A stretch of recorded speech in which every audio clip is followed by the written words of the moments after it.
ચાલો બાળકો, આજે આપણે સંસ્કૃતમાં પહેલા પાઠનો અભ્યાસ કરીશું. તો પહેલો પાઠ છે ચિત્રપદાની એક.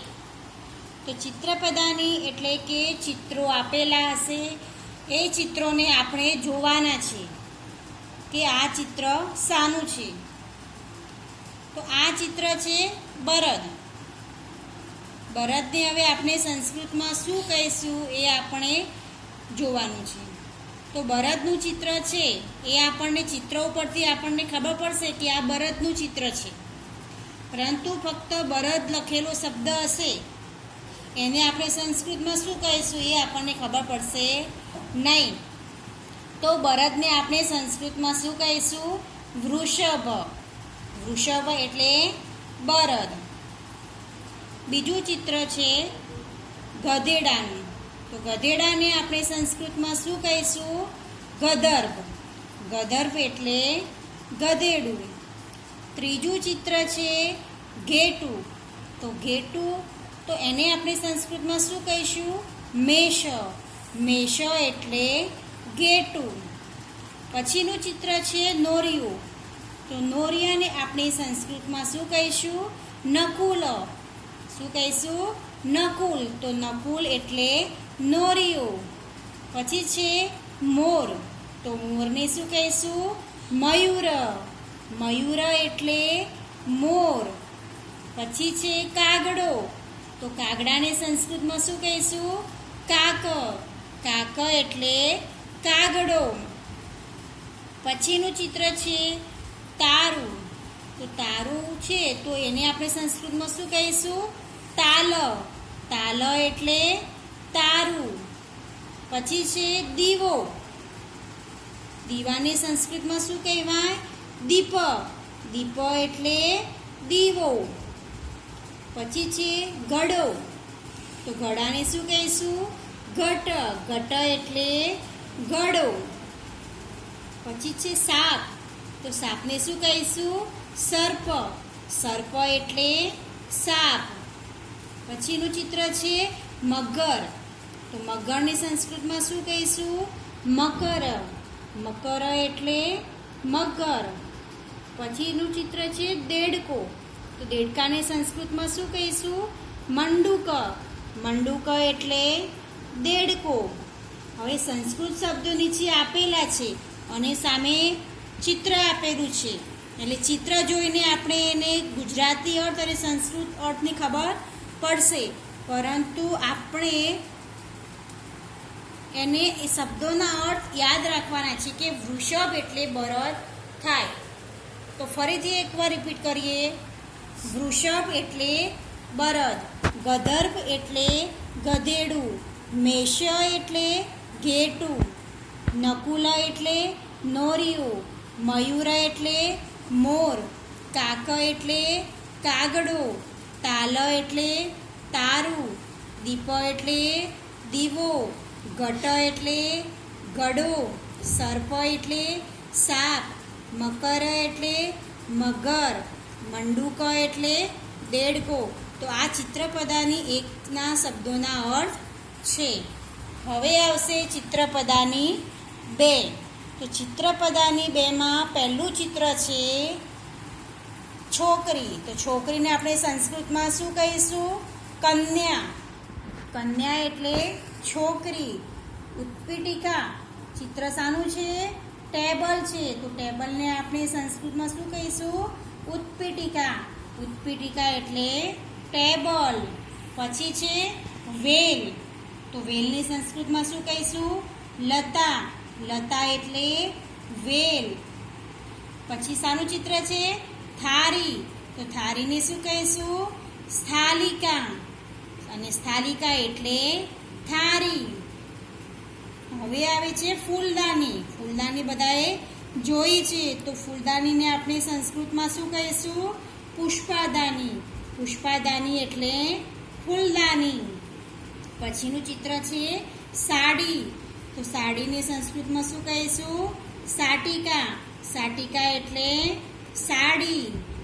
પછીનું ચિત્ર છે ઘડિયાળ. તો ઘડિયાળને શું કહીશું? ઘટી. ઘટી એટલે ઘડિયાળ. પછી છે ચકલી. ચકલી એટલે ચટકા. શું કહીશું? ચટકા. ચટકા એટલે ચકલી. પછીનું ચિત્ર છે નદી. નદીને સંસ્કૃતમાં શું કહીશું? નદી. પછી છે ચૂલો. તો અત્યારે ગામડે દરેકના ઘરે ચૂલો જોવા મળે છે, તો એ ચૂલાને આપણે સંસ્કૃતમાં શું કહીશું? ચૂલ્લી. ચૂલ્લી એટલે ચૂલો.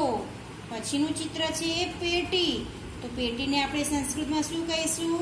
પેટિકા. અને પછીનું ચિત્ર છે ચાવી. તો ચાવીને શું કહીશું સંસ્કૃતમાં? કુંચિકા. કુંચિકા એટલે ચાવી.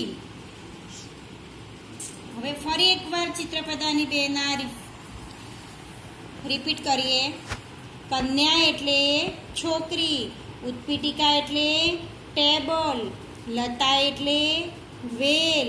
સ્થાલિકા એટલે થાળી. પુષ્પાદાની એટલે ફૂલદાની. સાટિકા એટલે સાડી. ઘટી એટલે ઘડિયાળ. ચટકા એટલે ચકલી. નદી એટલે નદી. ચૂલ્લી એટલે ચૂલો. પેટિકા એટલે પેટી. કુંચિકા એટલે ચાવી. હવે આવશે ચિત્રપદાની 3. તો ચિત્રપદાની 3માં પહેલું ચિત્ર છે હીરો. તો હીરાને સંસ્કૃતમાં શું કહીશું? રત્નમ. રત્નમ એટલે હીરો. બીજું ચિત્ર છે છત્રી. તો છત્રીને સંસ્કૃતમાં શું કહીશું? છત્રમ. છત્રમ એટલે છત્રી. ત્રીજું ચિત્ર છે ફૂલ. કોઈ પણ ફૂલ હોય તો એને આપણે સંસ્કૃતમાં શું કહીશું? પુષ્પમ. પુષ્પમ એટલે ફૂલ. પછીનું ચિત્ર છે પેન્ટ. તો પેન્ટને આપણે સંસ્કૃતમાં શું કહીશું? ઉરુકમ. ઉરુકમ એટલે પેન્ટ. પછી શાનું ચિત્ર છે? 1 રૂપિયાનો સિક્કો છે. તો 1 રૂપિયાનો સિક્કો એટલે સંસ્કૃતમાં એને શું કહેવાય? ધનમ. ધનમ એટલે ધન અથવા પૈસા. પછીનું ચિત્ર છે ચોપડી. તો ચોપડીને આપણે સંસ્કૃતમાં શું કહીશું? પુસ્તકમ. પુસ્તકમ એટલે ચોપડી. પછીનું ચિત્ર છે લસણ. લસણને આપણે શું કહીશું? લશુનમ. લશુનમ એટલે લસણ. પછીનું ચિત્ર છે સીવવા માટેનો સંચો. તો સીવવા માટેનો જે સંચો છે એને સંસ્કૃતમાં આપણે શું કહીશું? સીવનયંત્રમ. સીવનયંત્રમ એટલે સીવવાનો સંચો. પછીનું ચિત્ર છે વિમાન. તો વિમાનને સંસ્કૃતમાં શું કહેવાય? વિમાનમ. પછીનું ચિત્ર છે બસ. તો બસને આપણે શું કહીશું? લોકયાનમ. લોકયાનમ એટલે બસ. લોકો માટે જે વપરાતું સાધન એને શું કહેવાય? બસ. પછીનું ચિત્ર છે કારું પાટિયું. કૃષ્ણ ફલકમ. કૃષ્ણ ફલકમ એટલે કારું પાટિયું. કૃષ્ણ એટલે કારું અને ફલકમ એટલે પાટિયું. તેનો અર્થ શું થશે? કૃષ્ણ ફલકમ. અને કૃષ્ણ ફલકમ એટલે કારું પાટિયું. પછી શાનું ચિત્ર છે? બળદગાડું છે. તો બળદગાડાને આપણે શું કહીશું? શકટમ. શકટમ એટલે બળદગાડું. હવે ફરી એકવાર રિપીટ કરી દઈએ કે રત્નમ એટલે હીરો. છત્રમ એટલે છત્રી. પુષ્પમ એટલે ફૂલ. ઉરુકમ એટલે પેન્ટ. ધનમ એટલે ધન. પુસ્તકમ એટલે ચોપડી. લશુનમ એટલે લસણ. સીવણયંત્રમ એટલે સીવવા માટેનો સંચો. વિમાનમ એટલે વિમાન. લોકયાનમ એટલે બસ. કૃષ્ણ ફલકમ એટલે કારું પાટિયું. શકટમ એટલે બળદગાડું. તો આ ચિત્રપદાની 3ના શબ્દોના અર્થ છે. હવે આવશે ચિત્રપદાની 4. લાસ્ટ છે ચિત્રપદાની 4. તો એમાં પહેલું ચિત્ર છે, શાનું ચિત્ર દેખાય છે? શાહીનો ખડીયો છે. તો શાહીના ખડિયાને આપણે સંસ્કૃતમાં શું કહીશું? મસીપાત્રમ. મસીપાત્રમ એટલે શાહીનો ખડીયો. પછી શાનું ચિત્ર છે? શું લખેલું છે બુક ઉપર? શ્રીમદ ભગવદ્ ગીતા. તો એ બુકને આપણે શું કહીશું? ગ્રંથ. ગ્રંથ એટલે ગ્રંથ, શ્રીમદ ભગવદ્ ગીતા. પછી શાનું ચિત્ર છે? ઘરેણું, હાર છે. તો એ ઘરેણાને આપણે સંસ્કૃતમાં શું કહીશું? આભૂષણમ. આભૂષણમ એટલે ઘરેણું. પછી છે ટોર્ચ છે, જે બત્તી આવે છે તે. તો એને આપણે સંસ્કૃતમાં શું કહીશું? કરદીપ. કરદીપ એટલે ટોર્ચ અથવા બત્તી. પછી શાનું ચિત્ર છે? ચમચી. તો ચમચીને સંસ્કૃતમાં શું કહીશું? ચમસ. ચમસ એટલે ચમચી. પછી છે દાતરડું. દાતરડાને આપણે શું કહીશું? લવિત્રમ. લવિત્રમ એટલે દાતરડું. પછી શાનું ચિત્ર છે? કચરાપેટી. તો કચરાપેટીને આપણે સંસ્કૃતમાં શું કહીશું? અવકરિકા. અવકરિકા એટલે કચરાપેટી. પછી શાનું ચિત્ર દેખાય છે? ફાઇલ છે. તો ફાઇલને આપણે સંસ્કૃતમાં શું કહીશું? સચ્ચિકા. સચ્ચિકા એટલે ફાઇલ. પછી શાનું ચિત્ર દેખાય છે? કીડી. તો કીડીને સંસ્કૃતમાં શું કહીશું? પીપીલિકા. પીપીલિકા એટલે કીડી. પછી શાનું ચિત્ર છે? કેલ્ક્યુલેટર. તો કેલ્ક્યુલેટરને આપણે શું કહીશું સંસ્કૃતમાં? ગણનયંત્રમ. ગણનયંત્રમ એટલે કેલ્ક્યુલેટર. પછી શાનું ચિત્ર છે? ડોલ. તો ડોલને આપણે સંસ્કૃતમાં શું કહીશું? દ્રોણી. દ્રોણી એટલે ડોલ. અને છેલ્લે કયું ચિત્ર છે? સ્વિચ છે. સ્વિચને આપણે સંસ્કૃતમાં શું કહીશું? પિંજ. પિંજ એટલે સ્વિચ. તો ફરી એકવાર રિપીટ કરીએ ચિત્રપદાની 4. મસીપાત્રમ એટલે શાહીનો ખડીયો. ગ્રંથ એટલે ગ્રંથ, શ્રીમદ ભગવદ્ ગીતા. આભૂષણમ એટલે ઘરેણું.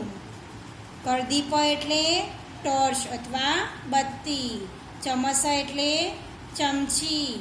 લવિત્રમ એટલે દાતરડું. અવકરિકા એટલે કચરાપેટી. સચ્ચિકા એટલે ફાઇલ. પીપીલિકા એટલે કીડી. ગણનયંત્રમ એટલે કેલ્ક્યુલેટર. દ્રોણી એટલે ડોલ. અને પિંજ એટલે સ્વિચ. તો આ આપનો પહેલો પાઠ છે કે જેમાં ચિત્રપદાની 1 થી 4 છે. એમાં ચિત્રો આપેલા છે અને નીચે એનો સંસ્કૃત શબ્દ આપેલો છે. તો ચિત્ર જોઈને આપણે એને સંસ્કૃત શબ્દ યાદ રાખવાનો છે. તો હવે આપણે એ સંસ્કૃત શબ્દોને હોમવર્કમાં હું આપું છું.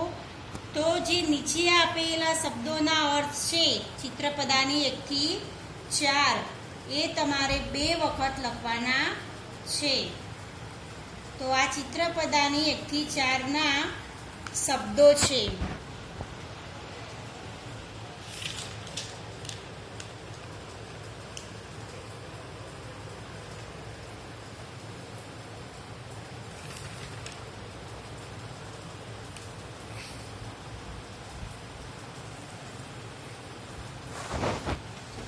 શબ્દોના અર્થ તૈયાર કરવાના.